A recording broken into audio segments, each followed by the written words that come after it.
यमुना नदी में स्वच्छता अभियान चलाने वाले सामाजिक कार्यकर्ताओं का क्या कहना है, आपको सुनवाते हैं। Our own, we cannot clean the entire Yamuna, but at least we can start a movement that others can be moved by, other people can be inspired by. We are hoping to instill this this understanding of youth, because we are the youth and we are working to give our future a better Delhi, a better world altogether, this country in general. So yes, with this cleaning we are most importantly trying to move people rather than just clean the Yamuna. हम यहाँ यमुना सफाई करने आए हुए हैं। 3 साल से हम यहाँ यमुना सफाई कर रहे हैं और हमें यमुना सफाई करके बहुत अच्छा महसूस होता है, क्योंकि हम यमुना को जैसे गंगा को माता मानते हैं, ऐसे यमुना को भी अपनी माता मानते हैं। पर जो सरकार है उनका ध्यान इसकी तरफ बिल्कुल नहीं है। सरकार को जब भी याद आता है जब पूर्वांचल का सबसे बड़ा त्योहार छठ पर्व आता है, और सरकार 365 दिन सोती रहती है। सरकारों को बजट तो पास होता है पर सरकार लगता है कहीं यूज नहीं करती। ऐसा क्या है कि दिल्ली में ही 22 किलोमीटर की जो रेंज है वही सबसे ज्यादा प्रदूषित है। आप उत्तर प्रदेश बगल में लगता है दिल्ली के, आप उत्तर प्रदेश में जाएंगे मथुरा आगरा साइड, वहाँ यमुना बहुत साफ है। सरयू नदी है वो इतनी साफ है। ऐसा क्या है कि दिल्ली में ही 22 किलोमीटर की रेंज में यमुना खराब है। हम लोग ये सफाई अभी यमुना की करें, जितना भी ये तट पे आया हुआ है बाहर में, जितना भी ये कचरा जो बह के आ रहा है वो साइड में आगे हम लोग बस उसका सफाई कर रहे हैं। और अंदर जितना इसमें पॉल्यूशन बह रहा है, इसमें अंदर जितना सारा कचरा बह रहा है वो उसका तो सफाई हम लोग कर नहीं पा रहे। हम लोग जितना अपने से पॉसिबल हो रहा है हम लोग उसका सफाई कर ले रहे हैं। और जैसे कि आप लोग देख सकते हैं ये यमुना नदी है, इसमें 80% तक केमिकल बह रहा है, बस नाला बह रहा है। इसमें ऐसा कुछ नहीं है कि अब नदी बच गई है, ये अब मरने के कगार पे। आने वाले 3 से 4 सालों में ये एकदम विलुप्त हो जाएगी, इसमें सिर्फ नाला ही बचेगा। वो तो अभी थोड़ा बारिश हुआ है जिस वजह से थोड़ा इसमें पानी ज्यादा है। अगर आप कुछ दिन पहले आते तो बस इसमें थोड़ा सा नाला बह रहा मिलता आपको, और कुछ भी नहीं। और हमारे अकेले के कहने से, इतने हमारा ग्रुप है, बाईएसएस फाउंडेशन हमारा एनजीओ है, उसे हमारे करने से बस ये नहीं हो रहा है कि पूरा इतने से ही सारा कुछ नहीं हो जाएगा। और भी लोगों को इसके लिए करना पड़ेगा, सब मिल के करें तब जाकर के हम लोग बचा सकते हैं हमारे ये नदी को, यमुना नदी को। नरेश चावला साहब हमारे साथ हैं, वाइस प्रेसिडेंट हैं दिल्ली मेडिकल काउंसिल के। बहुत बहुत स्वागत है नरेश जी आपका।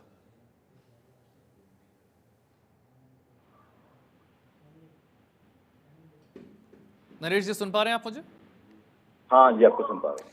नरेश जी, हर साल सर्दियों की शुरुआत से पहले हम देखते हैं कि दिल्ली की हवा भी प्रदूषित होती है और पानी भी प्रदूषित होता है। लाख दावे सरकारें कर ले, लेकिन हाल वही का वही है। इस बार भी एयर क्वालिटी इंडेक्स जो है वो औसत करीब 300 के पार जा रहा है। और दिल्ली में जो यमुना का पानी है उसे देखकर समझ ही नहीं आता कि पानी है कहां, सिर्फ सफेद झाग नजर आता है। पहले मैं थोड़ा सा हवा पर बात करता हूं, फिर हम यमुना पर आएंगे। इस वक्त जो एयर क्वालिटी इंडेक्स 250 से लेकर 350 के बीच दिल्ली के अलग अलग इलाकों में है। वर्ल्ड हेल्थ ऑर्गेनाइजेशन का जो सेफ का मानक है उससे तो ये कहीं कहीं गुना ज्यादा है। तो ऐसे में सबसे पहले तो ये जो हवा है ये किस हद तक हमें नुकसान पहुंचा रही है और इससे किस तरह से सावधान रहने की जरूरत है, हम क्या कर सकते हैं? देखिए, बहुत ही दुख का विषय है। हर साल जैसे ही अक्टूबर आता है, इवन मीडिया का ध्यान भी जाता है, सरकारें भी कुछ वादा करती हैं, कोई दोष किए जाते हैं कि पराली आ रही है। दिल्ली वाले कहते हैं कि दिल्ली की सरकार कहती है हम अब तो बहुत छोटा इलाके हैं, we are dependent on aerospace को। आसपास की जो स्टेट्स हैं, चाहे वो पंजाब हो, चाहे वो यूपी हो, चाहे वो हरियाणा हो, खुलेआम दोष दिया जाता है कि वहां पराली जलाई जाती है, उससे होता है। दूसरा जो commonest cause of air pollution है वो इंडस्ट्रियल भी है, और जो वेहिकुलर ट्रैफिक है, जो हमारी दिल्ली में भगवान की दया से वेहिकुलर ट्रैफिक, जो डीजल व्हीकल्स हैं, वो जो दूसरे पेट्रोल व्हीकल्स भी हैं, वो इलेक्ट्रिक व्हीकल्स अभी आए नहीं है। तो ये सब छोटे छोटे कारण हैं। उसके तीसरा कारण जो हम देखते हैं, बिल्डिंगें, दिल्ली में कंस्ट्रक्शन बहुत हो रही है। तो जैसे हमने देखा कि सिंगापुर में जाओ, लंदन में जाओ, हर जगह बिल्डिंगें बन रही हैं, लेकिन वो बकायदा उसको कवर करते हैं। बकायदा म्युनिसिपैलिटी के रूल्स होते हैं कि अगर आप कंस्ट्रक्शन करेंगे तो आपको, आपका इतना धूल नहीं निकलनी चाहिए। मेरे दिल्ली में तो कुछ है ही नहीं, एवरीथिंग इज डॉल्ड्रम्स। तो हर साल यही होता है। बेचारे, मैंने छोटे बच्चे देखे हैं, नवजात शिशु, 1 दिन का बच्चा, 2 दिन का बच्चा, सांस की तकलीफ हो रही है। बूढ़े, हमारे एल्डरली पीपल, जो दूसरे हमारे कार्डियक पेशेंट्स हैं, दिल के पेशेंट्स हैं, सांस के पेशेंट्स हैं, बुरा हाल है। एंड आने वाले दिन, अभी तो 300 है, मैं ये 400 भी जाएगा, 500 भी जाएगा, 550, 600 भी जाएगा। And the things are worsening from every day. बद से बदतर होता जा रहा है, बिकॉज चाहे दिल्ली की सरकार हो, चाहे आसपास की स्टेट्स की सरकारें हो, चाहे केंद्र की सरकार हो, किसी की प्रायोरिटी नहीं है। हेल्थ मरते हैं तो मरने दो। We are actually breathing in a, कहते हैं ना, गैस चैम्बर में बैठे हैं। मेरे जो दोस्त हैं, जो दूसरे लोग आते हैं, कहते हैं इंदिरा गांधी एयरपोर्ट पे उतरते ही लग जाता है कि कहीं गलत जगह आ गए हैं। तो कब तक की हम इस पहचान से जिएंगे? और दिल्ली के लोग कहने को देश की कैपिटल है, हमारा देश एक, सुना जा रहा है, एक सुपर पावर बन जाएगा। हमारी वाई कांट दिल्ली के लोगों को स्वच्छ हवा क्यों ना मिले? आपने बिल्कुल ठीक कहा। लंदन में अगर 50 भी अगर एयर क्वालिटी इंडेक्स हो जाए तो उसकी नेशनल इमरजेंसी बन जाती है। हमारी दिल्ली में तो कुछ है ही नहीं। अब किसको दोष दिया जाए, किसको ना दोष दिया जाए? मैं आम लोगों से भी अपील करूंगा कि वो अब कम से कम, जैसे हम देखते हैं कि कई जगहों पे लीव जलाई जाती हैं, कई जगहों पे आग लगा दी जाती है, ये सब कम किया जाए। लेकिन सिटीजन्स बहुत कम कर सकते हैं। जैसे यमुना में आपके जो ये वॉलंटियर्स काम कर रहे हैं, जब तक गवर्नमेंट की पॉलिसी नहीं होगी, जब तक गवर्नमेंट सख्ती नहीं करेगी, दोष दिया जाता है कि पराली हरियाणा में जल रही है, पराली पंजाब में जल रही है, तो क्यों नहीं इसका सुझाव निकाला जाता? हर साल यही गोष्ठियां बैठती हैं, यही हम इंटरव्यूज देते हैं, बात फिर भी वहीं की वहीं है।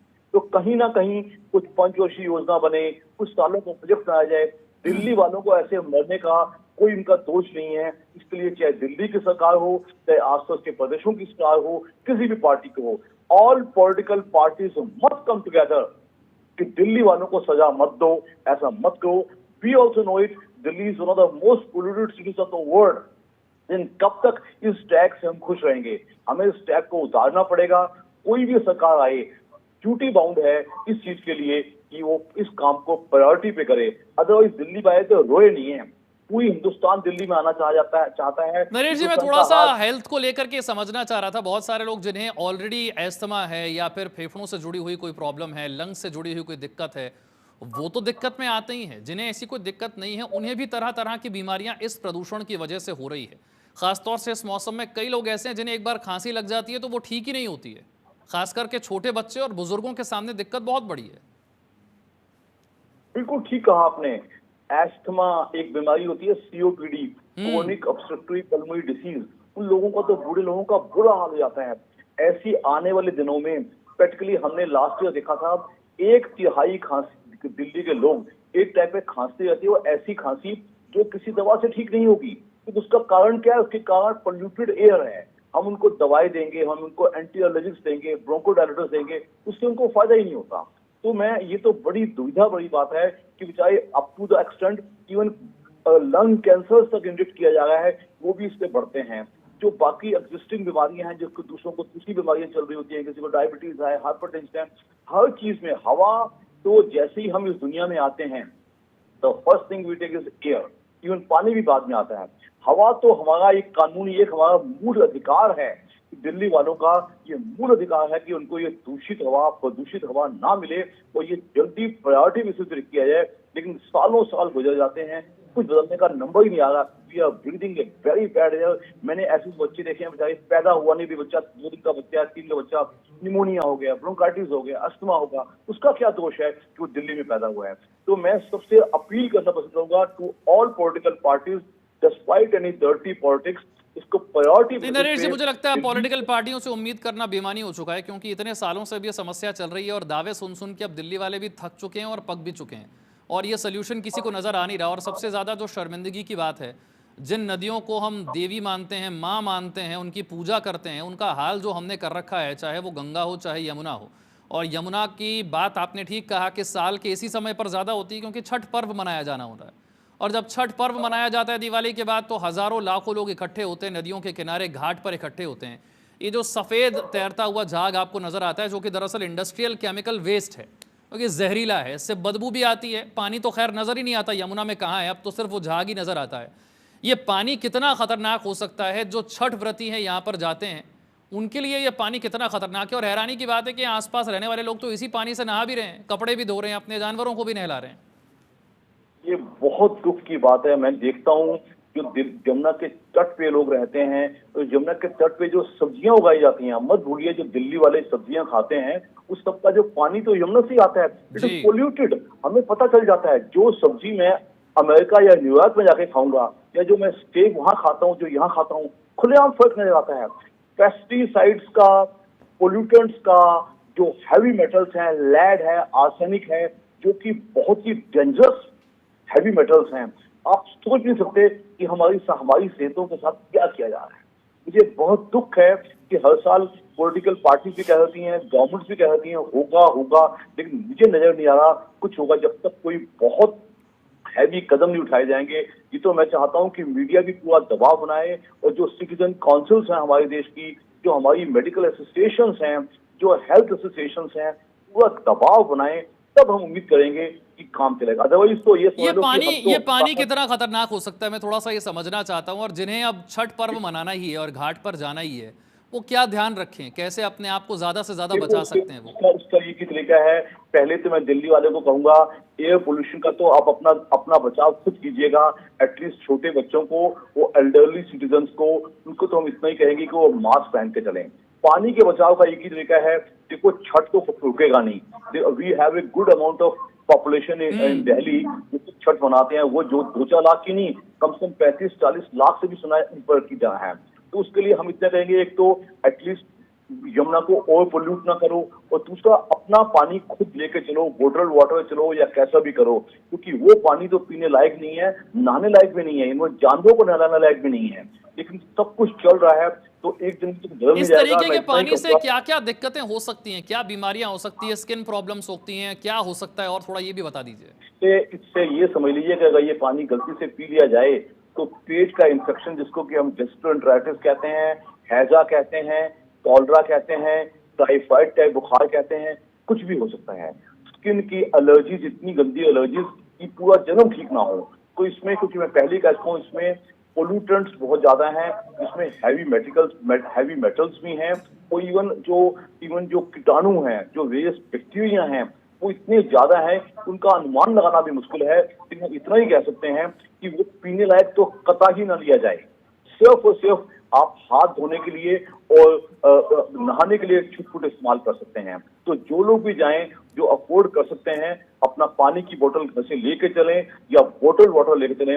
अदरवाइज अगर गलती से आपने पी लिया तो you will and up in a big disease, जो कोई भी पेट की बीमारी हो सकती है। बहुत सारे लोग इस वायु प्रदूषण से बचने के लिए जो है वो अपने घर पर एयर प्यूरीफायर लगाते हैं, और पिछले कई सालों से इसका चलन बढ़ा है।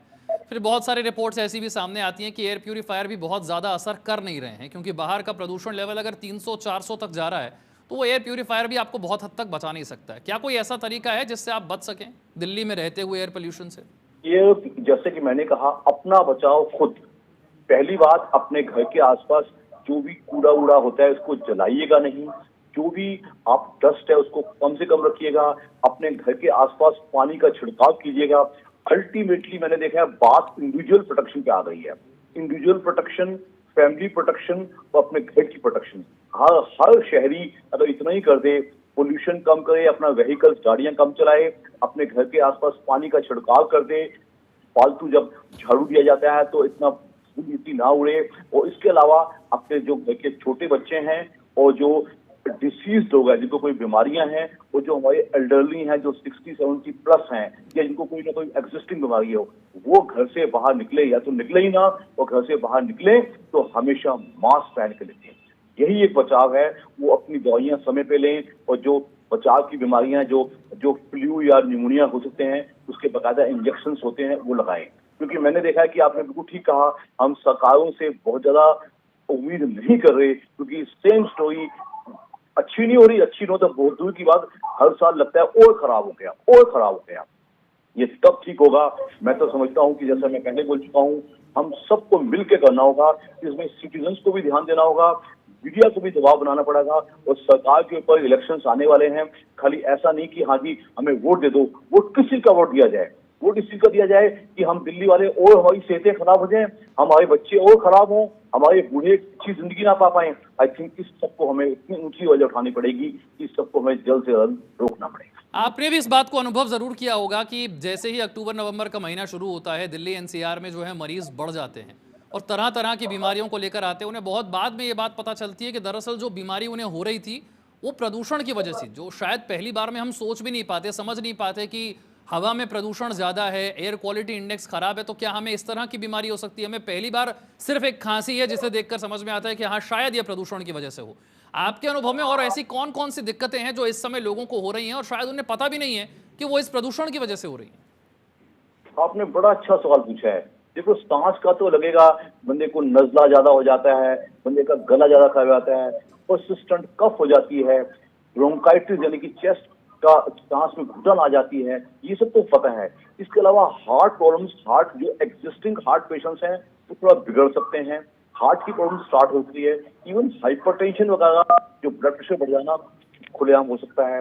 इसके अलावा इवन कुछ स्टडीज ने खुलेआम इंडिकेट किया है कि जो कैंसर्स हैं, नॉट ओनली कैंसर लंग्स या कैंसर सिर्फ सांस की नलियों के, दूसरे कैंसर्स भी प्रदूषण से बिगड़ रहे हैं।